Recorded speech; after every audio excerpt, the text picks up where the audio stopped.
You're the last one left on a campground where everyone around you is being murdered, with the exception of maybe your best friend or sibling. Can you survive? Final girl or final guy?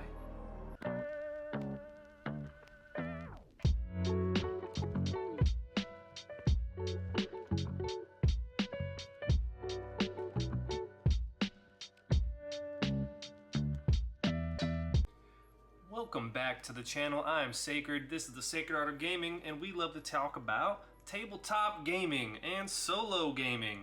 And today, it's a solo RPG of tenacity and survival. Final Girl. And this is going to be two things. I'm going to briefly, I always say briefly and it's never brief, briefly talk about the book here, and then also have a dramatization of my playthrough. So, Final Girl by Wretched and Alone. The style of the book is pretty solid. Kind of goes through the who, what, when, where, that night, etc. And the premise of this game is fairly simple, but it did take a bit of time. If I were to play this again, which I don't feel the need to at this moment. I don't know, maybe Halloween, I'll get the urge. I don't know how much of a difference it's gonna make. Like, sure, there will be some different options, but it's not going to be radically different like some other games.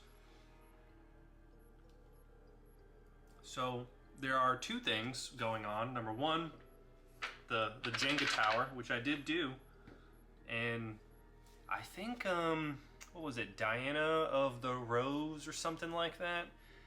I honestly was gonna play without a Jenga tower, and she wasn't even talking about this game. She was talking about Dread, I believe it is. She was saying how there's no other feeling that's like more like scary or intense than the resolution system being based on the Jenga tower. And I was like, you know what?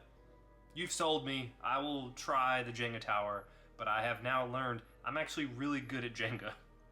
However, I'm not that lucky with the cards. Spoiler alert. So you set up the Jenga tower, you set up the cards, and essentially what's gonna happen, and there is a shorter playthrough option, which, I don't know.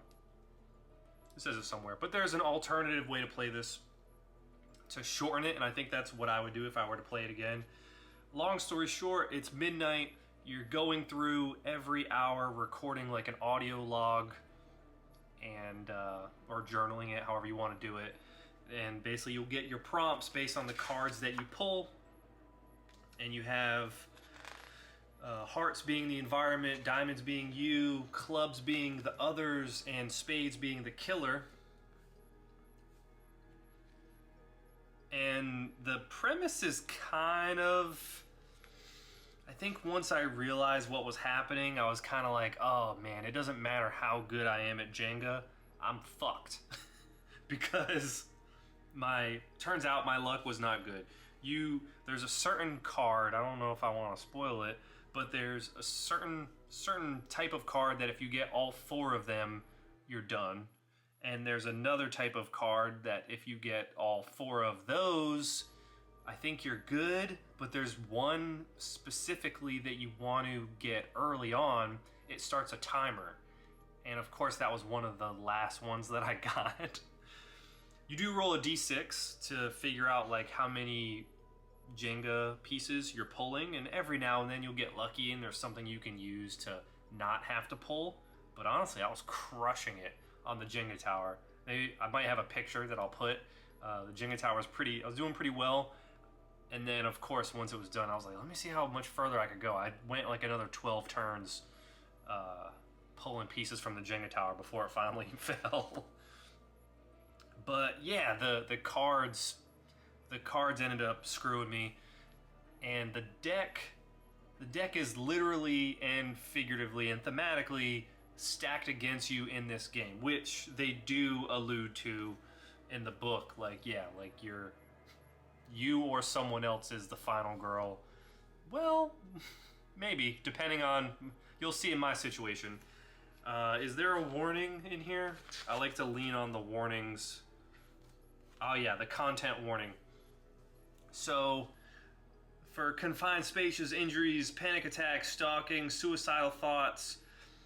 You don't have to do everything that the book says. You can obviously skip it if it gives you any issues. I do want to take a moment to point it out here because I didn't pull any punches, and the dramatization, which this one is not done by me, may lean into those even more. So dramatization, when it hits, which is like basically now, don't feel you have to stick around if you don't want to experience something like that. I'm done talking about the book. You can peace out here if you need to.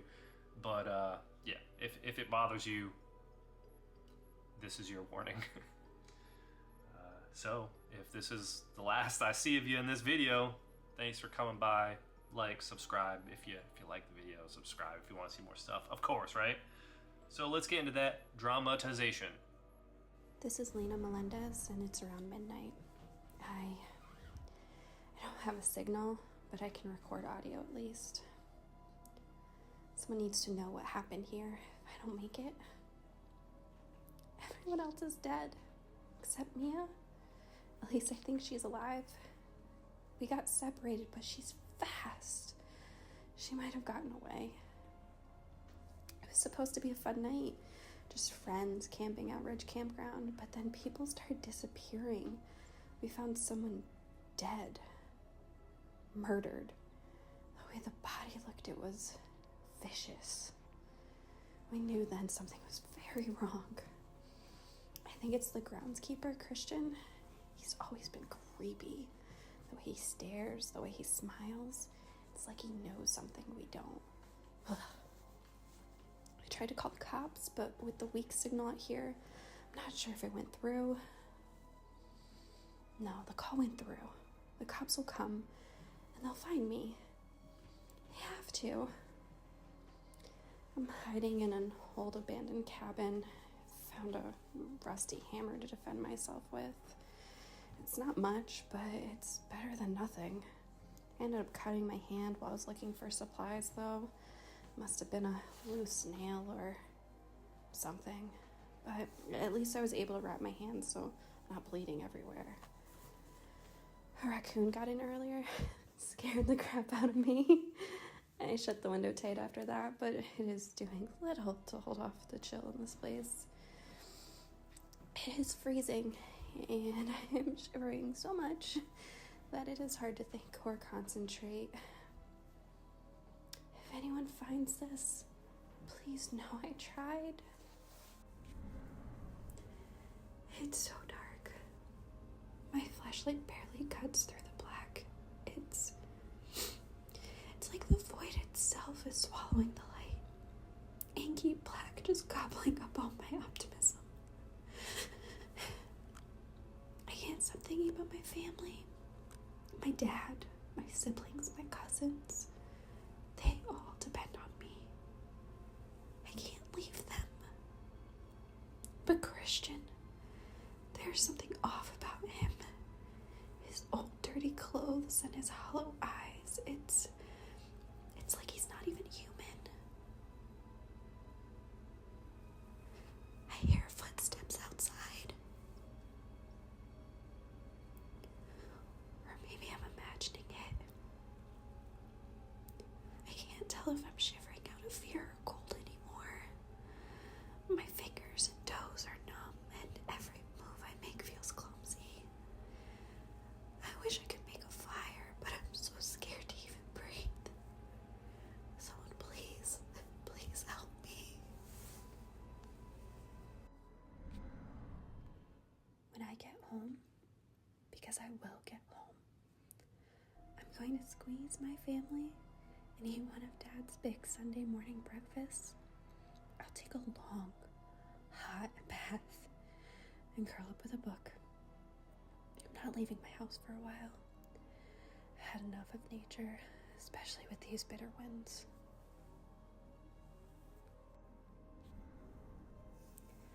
Found a bloody hatchet in the corner. It has to belong to him, the killer. If he comes back for it, he'll find it missing, though, because it's mine now. I also found Miguel's lucky coin in my pocket. He gave it to me earlier and said it would protect me. Miguel was the funny one in our group. He made everything feel less scary, and now I can't stop seeing his face when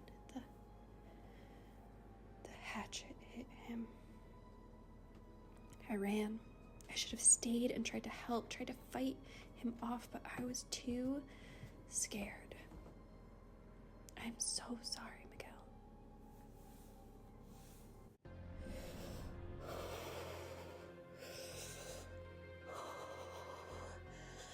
Reality is setting in. I am stuck in this nightmare, and my chest feels tight, like I can't breathe.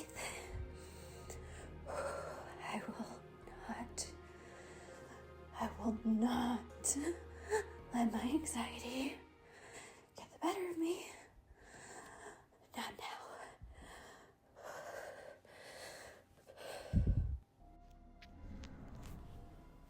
Found a crossbow with a few bolts. If I can just figure out how to use it, Christian is done for. But I'm so weak and I can't even feel my fingers. I'm not sure how I am supposed to use this or if I'll even be able to pull the string. Wait a minute, is that? Yes! I found a first aid kit on top of a cabinet. Thank you, Mama. With your guidance, I'll get through this. I'm gonna patch myself up, at least the best as I can. I think I might have a chance of surviving this. The raccoon, Ricky, that's what I'm calling him, keeps me company. He loves cereal. It's dumb, but it helps. My mind keeps wandering to why and how. Am I really the only one left? Surely Mia would have found the same cabin as me by now. Am I lucky, or do I just have some guardian angel? Is it you, Mama? Miguel helped me over a fallen tree before he dropped. I can still see the killer's smile, his teeth glinting in the moonlight as he hacked Miguel apart. And what did I do? I ran. I'll never forgive myself for that.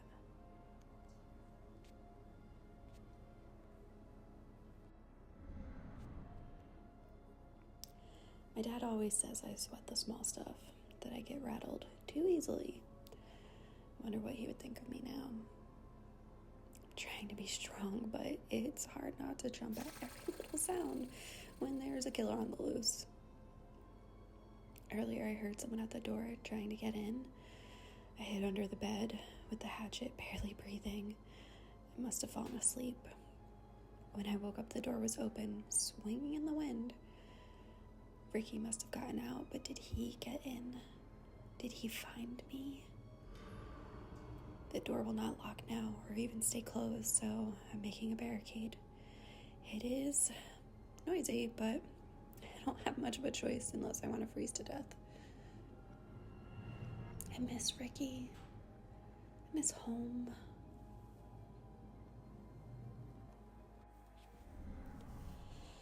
I hate this cabin. It is freezing, and the wind keeps rattling the wood, which makes my heart race. There's also these creepy photos all over the walls, and the smell, it smells like spoiled food and blood. I only came on this trip because James planned it. The whole thing was his idea, and I was into him, so of course I had to tag along.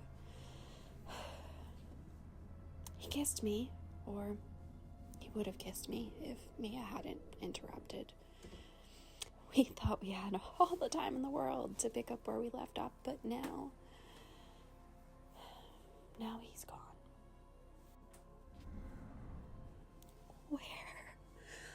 Where are the cops? It's been 9 hours. Why haven't they found me by now? Miguel, James, Lynn, they're all gone. I can still see their deaths.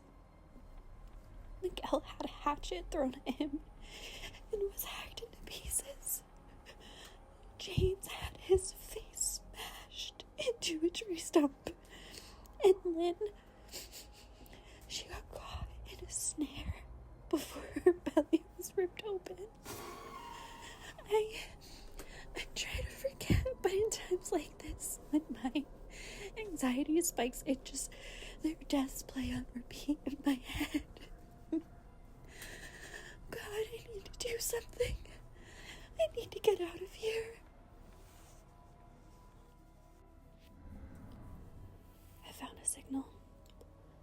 Not enough to make a call, but hopefully enough for the cops to track me. I keep wondering what will happen when he finds me.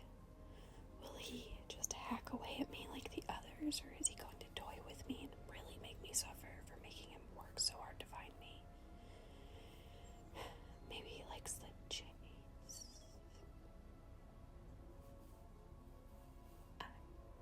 I think I hear voices outside. 2 people, maybe.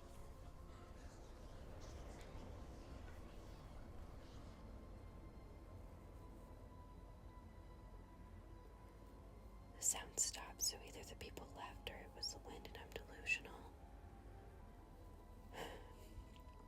If he finds me, I do not want to die in his terms.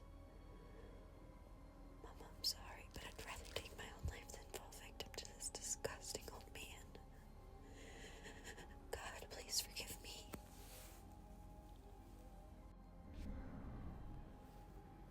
Mia. She's resourceful, but sometimes she can be so selfish. I'll never forget one day I had asked her to pick up my younger siblings from school for me so that I could run errands for my dad. She never showed. My dad was furious with me. He was afraid we would get taken away from him if they thought he couldn't take care of us. What's that?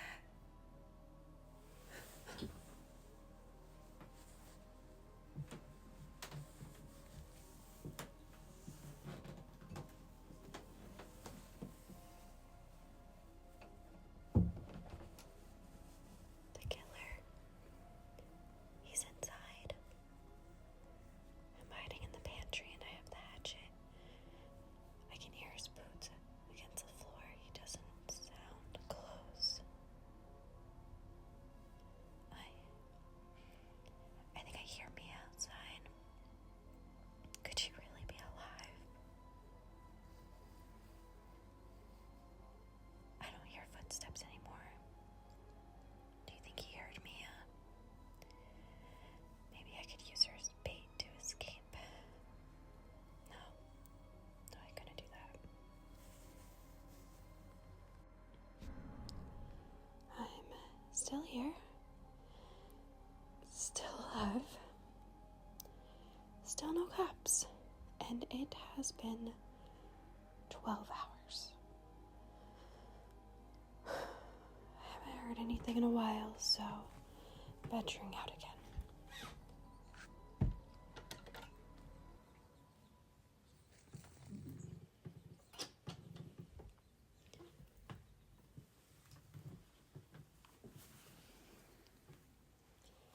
Seems safe enough. Did make this mistake earlier, and boy did I pay for it. That asshole decided to slice my stomach with a hand rake.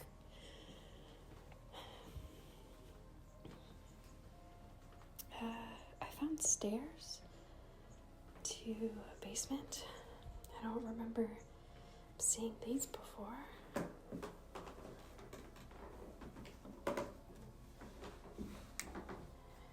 Here's hoping I don't fall through them.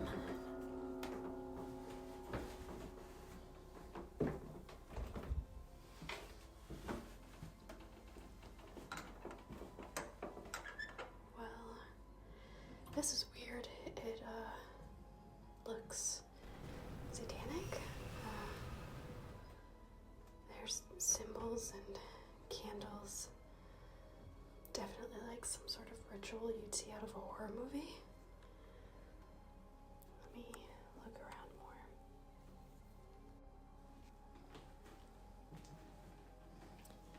It's really creepy. Oh, I found painkillers. Hold on. They're nice to have them, but I certainly need them. Shit. Well, I just dropped the bottle, and it went under a cabinet.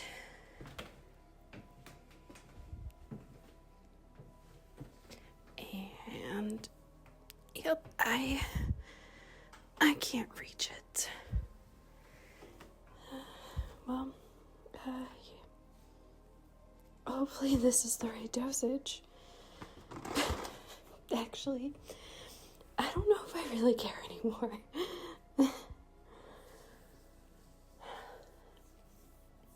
The wind keeps slamming at the doors and bringing in its bitter chill. I tried to light a fire earlier, but I almost burned this place down.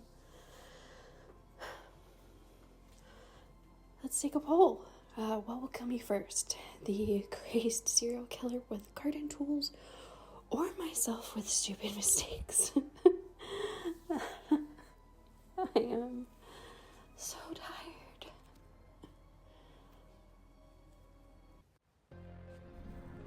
I'm not sure how much longer I can hide in here. I've moved some furniture around to block any openings I found, but I'm tired and starving. I need to try to eat some of the food in here. Wait. What is that sound? Is that Mia? It is. It's Mia. Oh God, she's screaming. Is the killer out there too? She's pounding on the door now. I don't know what to do. I'm so scared. If I let her in, he might get into. Fuck.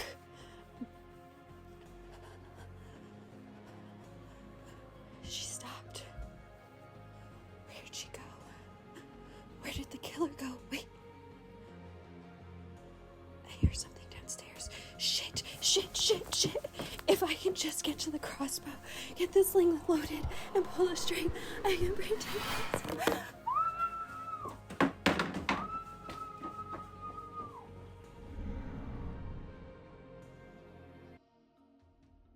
I don't like to waste anything, so why not? Why not share the experience? I recorded it, I played it, and why not have somebody go through it, right?